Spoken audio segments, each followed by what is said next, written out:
We're going to be leading off with Josh Adler from Sourcewater, and he's going to tell us about how COVID has impacted the produced water management in the Permian Basin. And he's going to give us the only analysis of this type we've seen developed so far. He's also going to tell us about the major produced water generators and where the water's going. He'll tell us how the midstream industry is helping producers manage their waters. But back to Josh Adler. He's founding CEO of Sourcewater, the technology leader in upstream energy and water intelligence. Sourcewater is pioneering energy intelligence with satellite imagery, mobile GPS data, and artificial intelligence to show upstream energy activity earlier, more completely, and more accurately than any other source. Josh is a graduate of Yale and MIT, where he was a Sloan Fellow for Innovation and Global Leadership in Energy Ventures.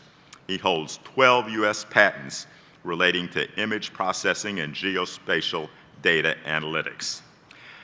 This man is a thinker and an innovator. He has built a competent team at Sourcewater who are doing cutting-edge work, providing industry-leading data to support smart decision-making. He's a terrific speaker, and we're delighted to have him participating in this program. Come on up, Josh. Thank you, Morris. Thanks, everybody. I did not write that last part. Thank you very much for the kind introduction. I've been coming to, I think, every single Produced Water Society meeting since 2014 and spoken at most of them. So today we're actually going to do something a little different, which we've not done before, which is instead of talking about how we derive our market insights in the Sourcewater intelligence platform, we're actually going to take a look at some of the insights we were able to derive, specifically to look at what happened in the water midstream industry during the COVID crash and of last year. And this is actually something that we started working on at the end of 2020, and we proposed our abstract on this to Produced Water Society at the end of 2020 for the meeting we thought was going to happen in February this year. And then we kind of forgot all about it, and we're working on other stuff because the meeting got canceled. And so we were excited, but also a little bit nervous when we got called up just a few weeks ago and said, hey, you're on. So we had to go and look at the analysis and do it, which we hadn't really done in a while. But the great thing was it meant that there was enough new data and that we could really carry the analysis through, not just from the beginning of 2020 to the end of that year, but really up through the middle half of this year, or at least really through first quarter, to get a better picture of what happened in the industry. Also want to welcome GWPC to Produced Water Society, and I'd say when Dan Yates was talking just now, he kept talking about source water protection as being part of their mandate. And I kept wondering, is that the kind of protection that we pay you for, or is that the kind of protection that you pay us for? So either one, actually. I'll take whatever protection we can get these days. So with that, let's talk about what was happening in the market last year and coming up through the present. Now, what you're seeing up here right now is what we'd consider early indicators of water activity in the market. And these are mostly things that we derive exclusively or almost exclusively using the intelligence on our platform. I know you can't read the things at the bottom, but I'm up close to a big screen here, and so I'll tell you what it is. So the first item on here, the red line, is everything's been normalized to level 100 as of January 1, 2020. So for those who can remember back that far, beginning of 2020, we were kind of seeing things pick up in the industry after a big slowdown in the second half of 2019. Seems like a long time ago now. But you see that some of these indicators are picking up in those first 2-3 months of 2020. So the first one is normalized rig crew activity. And this is something that we derive from using satellite imagery and mobile tracking to see the rig crews moving around the basin, even the private rig crews that don't get tracked by your usual rig tracking services.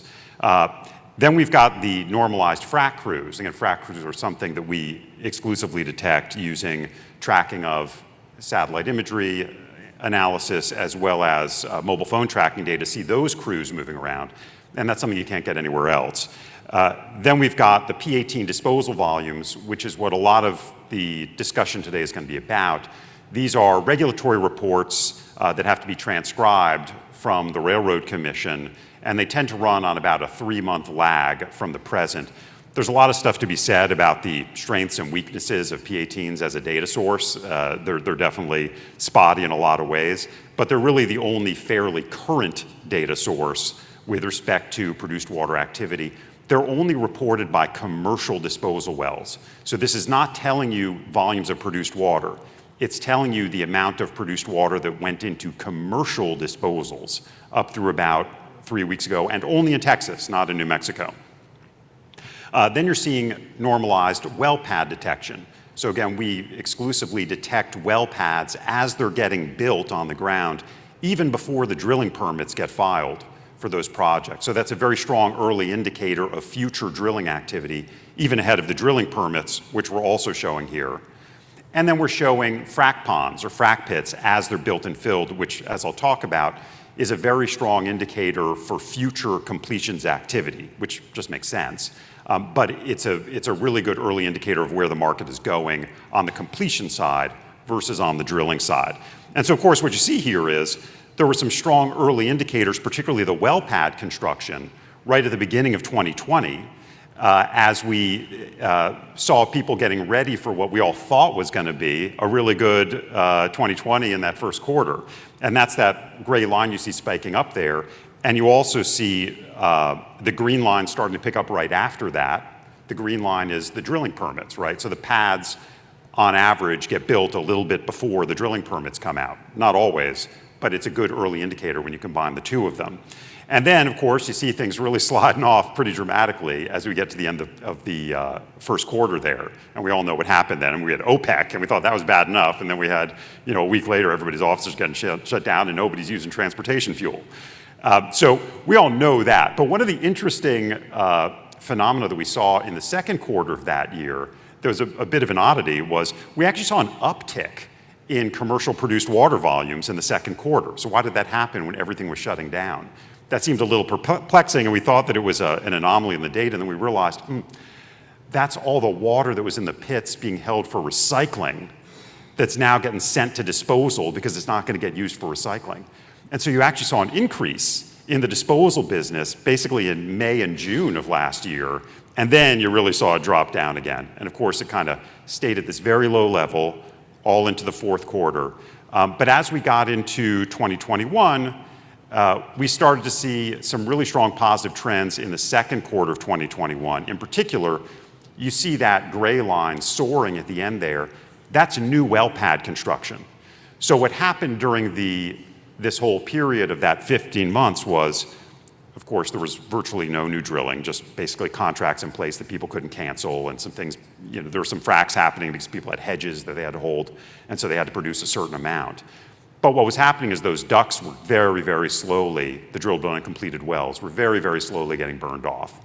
And so when prices started climbing dramatically in the first half of this year, especially in the second quarter, and we got over $70 a barrel on WTI, there was a low DUC inventory, and so there had to start to be a lot of new well pads getting prepared before the rig crews could come out and before even a lot of the drilling permits were getting filed.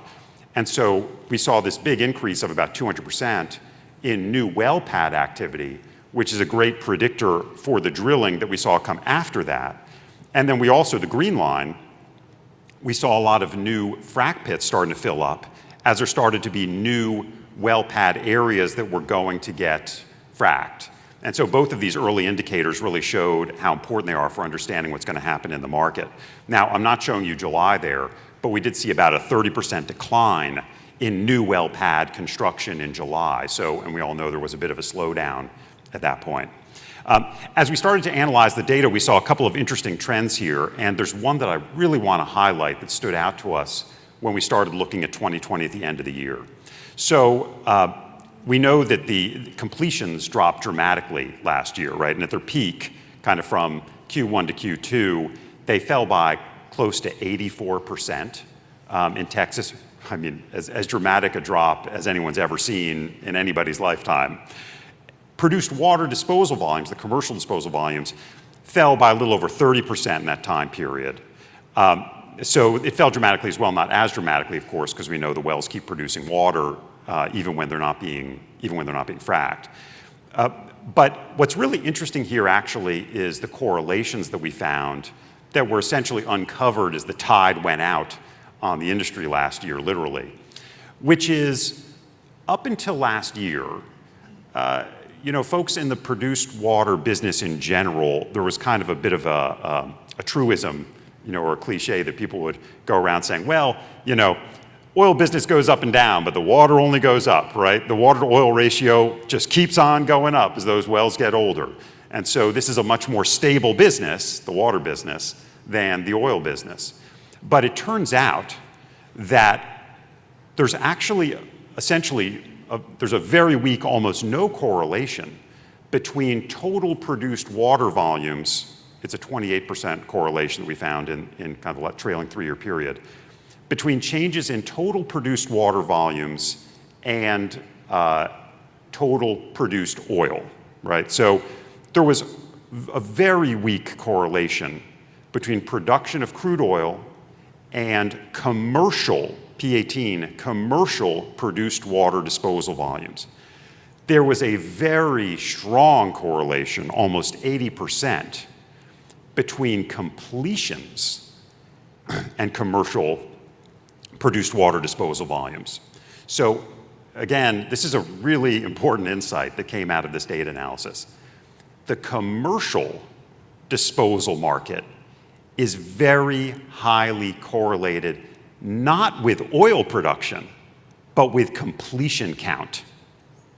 And that makes sense, but it really also reveals that a lot of the water that goes to commercial disposal is really flowback water, right? It's not kind of the steady state production water, a large portion of which is just basically going through gathering systems on operators' own acreage, going into their own disposals. It's not going to the third-party disposals. The third-party disposal business is all about completions. So in that sense, it's arguably even more volatile than the underlying oil business, which we all know is a really, really volatile business. And so it really kind of gave lie to this claim that, water is a much more stable business than the oil and gas business. It's a completions-based business if you're on the commercial side of it. So we also looked at the market shares for disposal for all companies and just for the commercial companies over the course of this 15-month period. And of course, overall it shrank like we talked about, and it's come back a little bit, but it's still below where it was.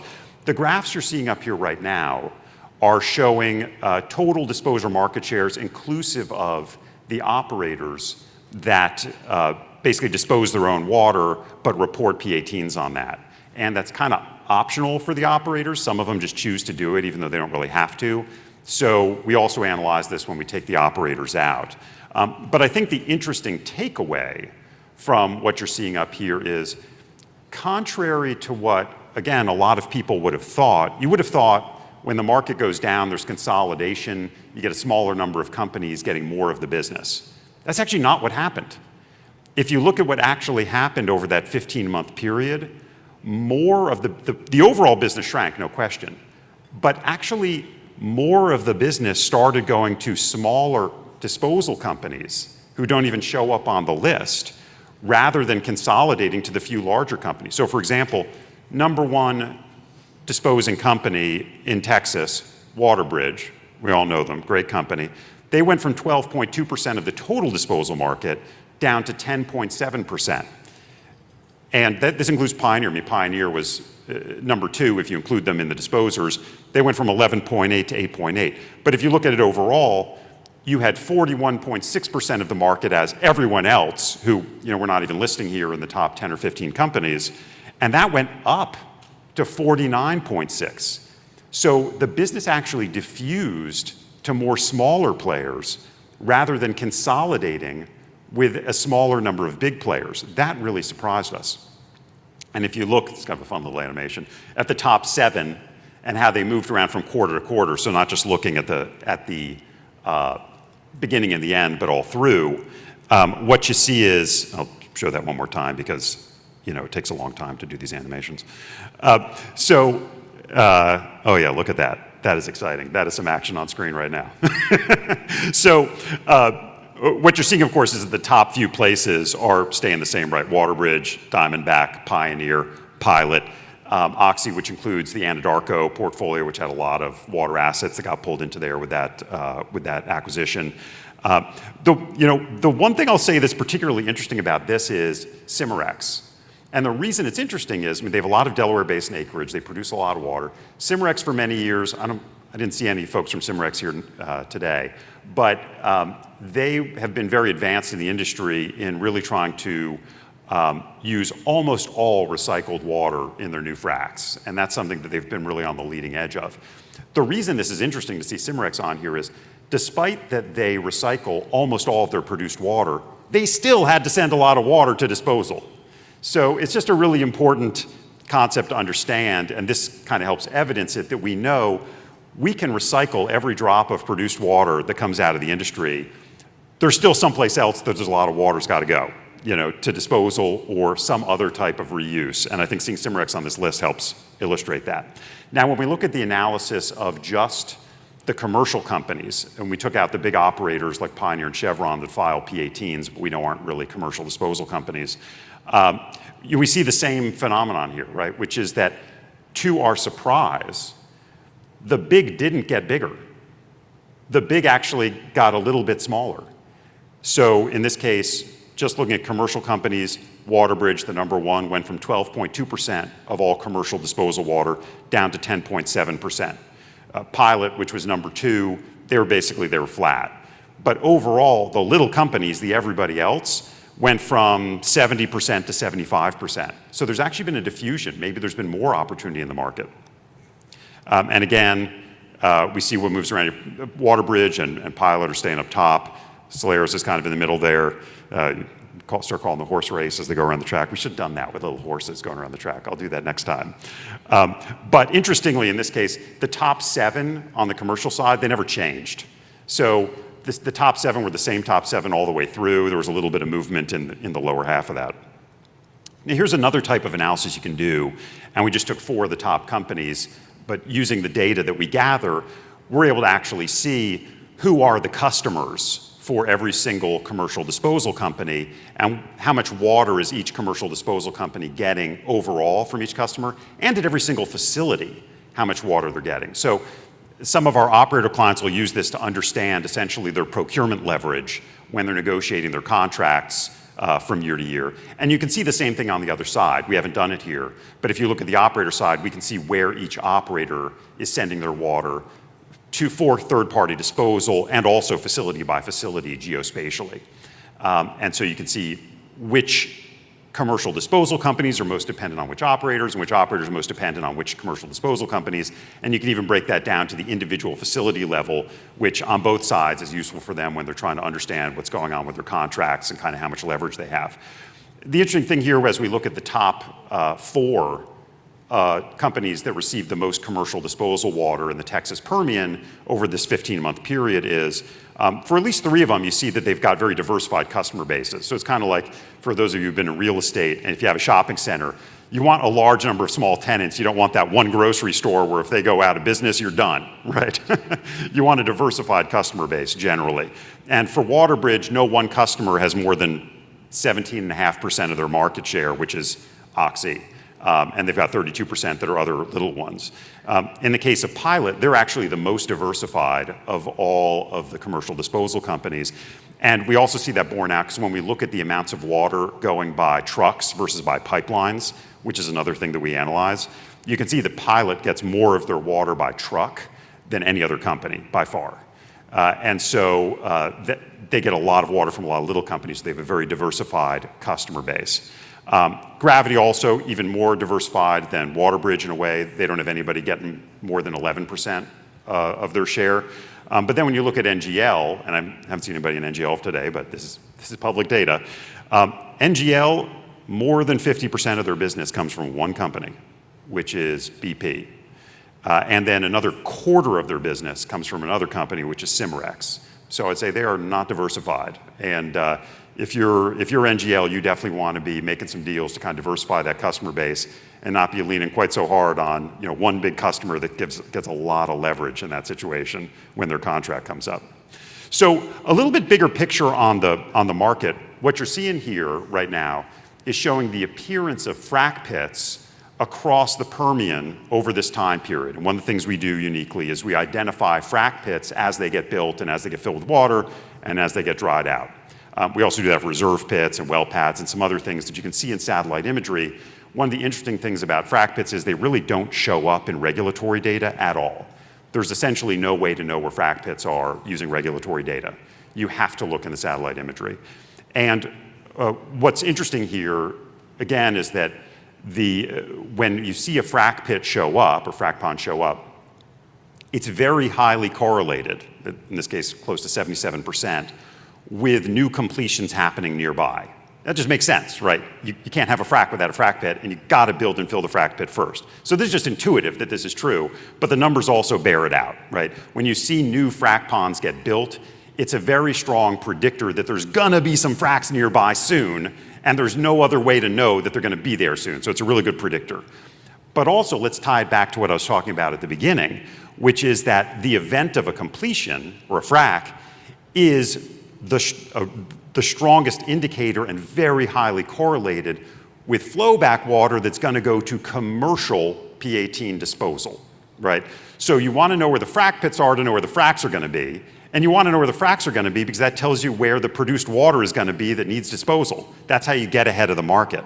And again, we saw only a 28% correlation with overall crude production and commercial disposal. So you're kind of, conventional and unconventional, but long-term produced water, that's mostly going into the operator's own disposals and kind of a steady state baseline level. But this is even bigger picture because it's not just the water markets that are totally dependent on the frac happening, right? Of course, drilling is a non-event as far as water is concerned, right? It's all about the frac. That's what uses all the water and the sand and a lot of the chemicals. That's what generates all of the flowback and produced water that needs disposal. It's what generates all of those water and sand logistics. It's all about the frac. But it's not just the water market that's totally dependent on the frac. Because over the last 10 years, as our industry has gone from being 90% conventional vertical wells to more than 90% unconventional horizontal wells, the entire industry has become dependent on the frac. So all these services that for decades have tracked the drilling rig are kind of irrelevant now. Like the rig comes out, it drills a hole, nothing happens. They go away. There's a DUC there now. Now, at some point, hopefully, that DUC gets completed, right? Now something's happening. You got all the water, you got all the sand, you got all the chemicals, and now you have production. It's no longer the drilling rig that establishes production. It's almost meaningless. The drilling rig is helpful for knowing where the DUCs are. That's it. It's all about the frac. And in fact, there's several studies that find that completion spending is now more than double drilling spending, because it's everything is all about the frac. The whole industry is now, and people are still stuck tracking drilling rigs. The problem with figuring out what's happening in the market by looking for where the fracs are is that today, the only source of completion location data is from our very good friends at GWPC and the Frac Focus database. Great tool. But the Frac Focus database is generally voluntary reporting that's anywhere from 3 to 12 months after the event happened, if it gets reported at all, because it is voluntary in a lot of states and places, and it's not real strictly enforced. And so, in fact, in Texas, the Railroad Commission doesn't even report completions. There's no way to know when a completion happened, really, from the Railroad Commission. You have to look at the Frac Focus database. And the Frac Focus database tends to lag the present by anywhere from 3 to 12 months, plus because it's voluntary, there's a lot of missing stuff.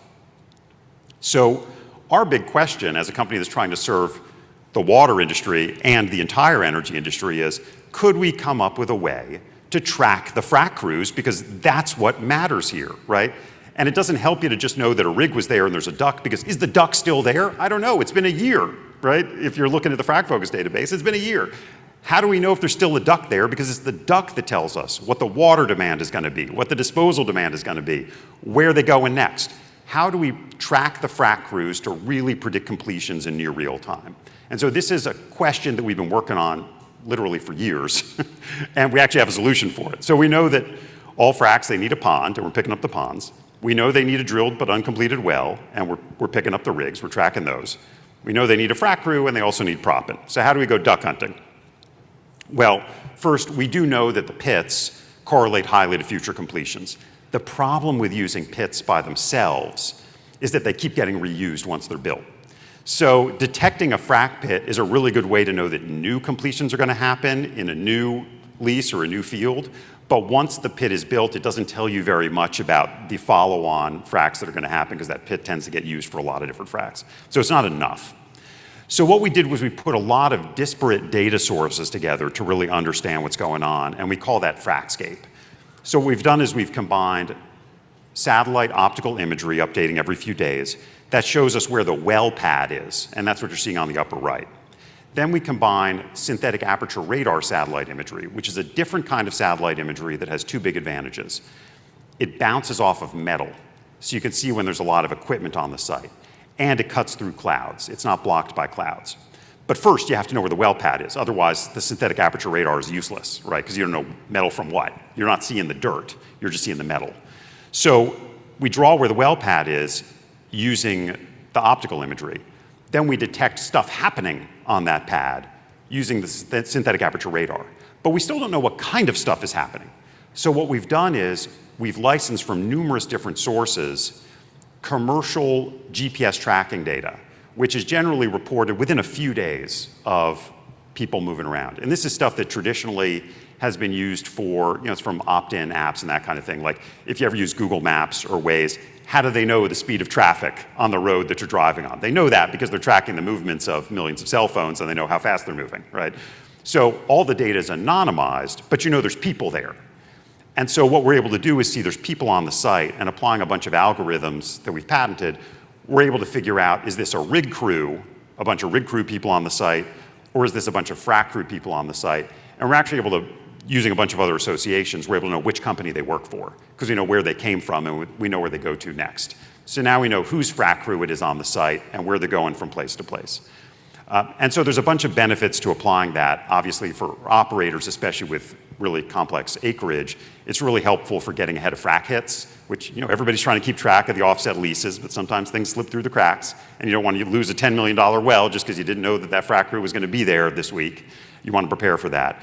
It also potentially saves a lot of money on mobilization costs because you can grab that crew that's right next to your ducks before they go back to the yard and not have to pay hundreds of thousands for that remobilization. It helps operators get ahead of supply chain risks in the areas where they're doing completions, like for frac, for sand, for water, for crews, for equipment that often is in high demand, and we've got fewer and fewer people in the industry to serve it these days. And it helps benchmark performance to know exactly how long are these crews on site, not just by company, but even by the individual crew. How well does this crew perform when they're on my locations? How fast do they complete the wells each day? How well do they work when they're on some other company's locations? Are they doing a better job for the other guy than for me? Which supplier should I be using? On the supplier side, for water companies, sand companies, oil field service companies, they're able to see where the ducks are right now, as of yesterday. And are there any ducks near their crews that they should go after, because they can do those completions for a lot less money and win that bid if they know they've got a crew next door now before that crew goes back to the yard. And so they can basically win on logistics and better predict where the demand is going to be, because you know where the ducks really are right now, not a year ago from the regulatory data. You can also place your disposal and sand facilities more accurately to get the best utilization, and you can understand not just how fast your competition is working with their crews, but who's actually they're getting business from, right? You know now exactly which of your competitors are getting business from which of your potential customers and which ones you could beat out. And just two more points on this. There's another interesting application here, which is we're able to map all the lease roads because we're able to use the satellite imagery and the mobile tracking data to potentially save about 30 minutes per day per oil field worker and feed that in through a program. And we're able to know where the individual truckloads of sand and water and crude are coming from and going to within a day of it happening. So we can see the sand getting stockpiled, and we can relate the level of sand, the volume of sand going there, to the ultimate production, because those are very strongly linked in correlation. And so with that, that's my presentation. I don't know if we have time for any questions, but I appreciate your attention. Hope you found it interesting to see kind of what happened in the market over the last year and a half. And we all hope the current uptrend continues for years to come. Thank you very much.